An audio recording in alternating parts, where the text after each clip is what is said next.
नमस्कार मित्रों और प्यारे बच्चों, हम लोग the Bihar teacher history maker group के अंतर्गत अध्ययन कर रहे हैं #TVT मेरा मोबाइल मेरी शिक्षा के तहत।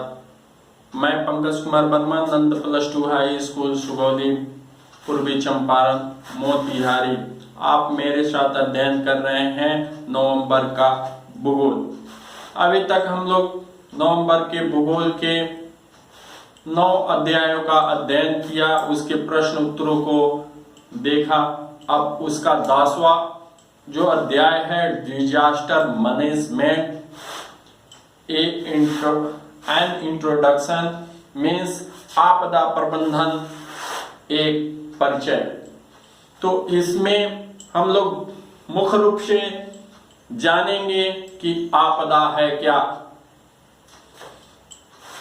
तो आपदा जैसे नाम से ही स्पष्ट होता है, आपदा जिसके आने की कोई तिथि नहीं हो, कोई समय नहीं हो, वह ऐसी विपत्ति जो मानव जनित भी हो सकती है, प्राकृतिक भी हो सकती है, और यह ऐसी घटना होता है जिसका प्रभाव मानव जीवन पर एक त्रासदी की तरह होता है, जो एक बड़े क्षेत्र पर अपना प्रभाव छोड़ता है और इससे मनुष्य की मृत्यु, अपंगता या घायल होने के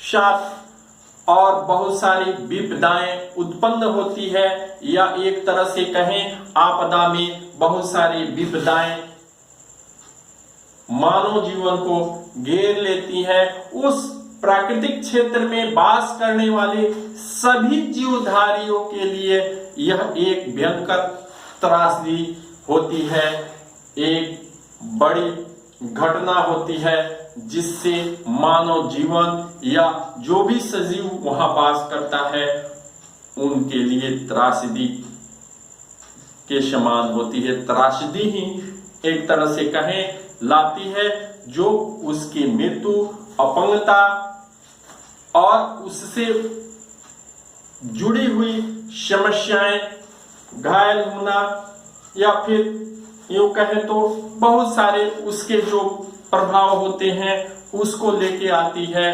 तो आपदा प्रबंधन किया जाना बहुत ही आवश्यक है, बहुत ही आवश्यक है कि आपदा का हम कैसे प्रबंधन करेंगे।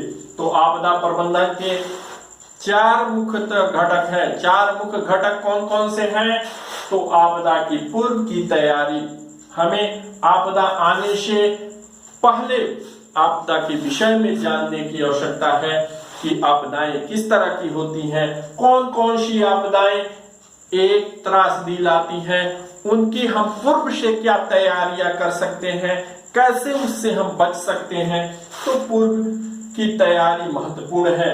फिर जवाबी कार्रवाई और राहत कार्य। आपदा आ जाती है तो हम जवाबी कार्रवाई के लिए तैयार रहें कि क्या हमारी जवाबी कार्रवाई होगी, इसका भी पूर्व से हमें कुछ न कुछ तैयारी रहना चाहिए। और राहत कार्य को कैसे हम सुचारू रूप से चलाएंगे, यह महत्व होती है, और इसके विषय में हम पूर्व से ही तैयार रहेंगे, तभी राहत कार्य तेजी से वहां किया जा सकता है।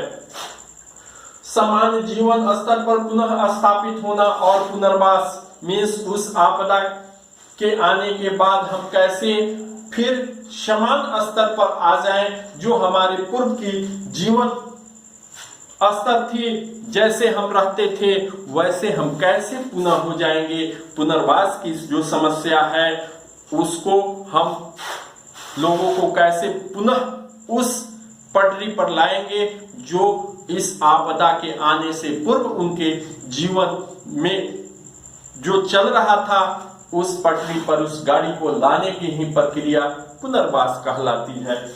चौथा है रोकथाम और दुष्प्रभाव को कम करने की योजना मीन्स हम इसके कैसे रोकथाम करेंगे, किन किन उपायों का हम प्रयोग करके हम रोकथाम कर सकते हैं, उसके दुष्प्रभाव को कम कर सकते हैं। मीन्स जो आपदा जो भयानक त्रासदी लेके आ रही है उसको हम कैसे उसके दुष्प्रभाव को कम कर सकते हैं।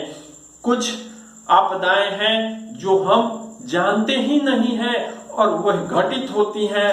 उसका घटित होना एक काल चक्र के समान है, तो उसके हम प्रभाव को पूर्व में ये सारे कार्यों को करके हम उसके दुष्प्रभाव को कम कर सकते हैं।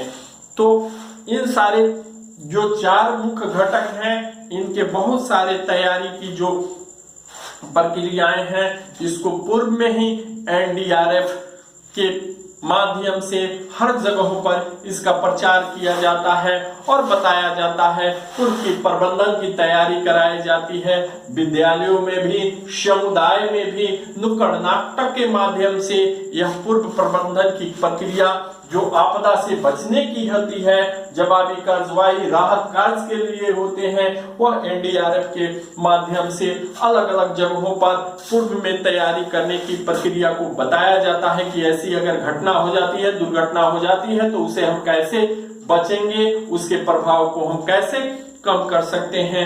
तो विद्यालयों में भी इसके लिए तैयारी पूर्व से बच्चों को कराई जाती है, उन्हें बताया जाता है और उन्हें इस भयानक आपदा से बचने के लिए जो आसपास उनके पड़ोस में वस्तु उपलब्ध है, उससे ही राहत कार्य कैसे चलाया जा सकता है और कैसे जीवन स्तर को पुनर्वास की ओर बढ़ाया जा सकता है। तो जो किसी क्षेत्र में जब आपदा आने के पूर्व क्या क्या तैयारी होनी चाहिए विद्यालय या समुदाय के व्यक्तियों के द्वारा आपदा। धन्यवाद। घर पर रहें, सुरक्षित रहें, माता पिता का आदर करें, उनके आज्ञा का पालन करें, आसपास पड़ोस में सफाई रखें।